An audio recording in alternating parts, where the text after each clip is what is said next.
So, good morning guys. This is G. Franco na bumabati na magandang buhay. Heart of Olonga po. Ayan guys, ito ang tubig. Ang pinagmumulan nito ay sa bundok mismo. Ayan. Ayan po ang ating line, linya ng tubig. Ayan. So, dito po ay mayroon tayong drum. Ayan, puno po ng tubig. Ayan. Para po sa panghugas, pangluto. At ayan po ay ang magsusupply sa ating toilet. Ayan. So ayan po, at gumagana yung tubig ngayon. Ayan.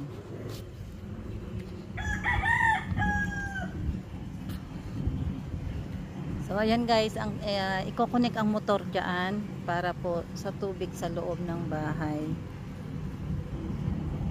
Ayan po, kung maririnig nyo po ay may ingay siya kasi umaagos yung tubig ngayon. Ayan.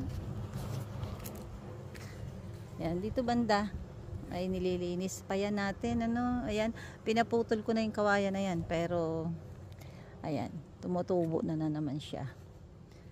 So ayan nga po, yung pinagtabasan ay doon na po yun. Pahingahan. So ayan po, nililinis pa rin po natin, unti-unti po nating nililinis yung paligid. So dito guys, ang ating ube ay lumalaki, gumagapang, at ayan ang ating alugbate. Malulusog dyan, malulusog siya. Ayan. Dito banda ang ating mga kamote. Ayan. Dyan banda ay kangkong. So titingnan po natin kasi ang kangkong ay mas gusto niyan ang tubig. So baka ililipat din natin yan kapag lumaki-laki na siya. So ayan ang update guys. Thank you so much.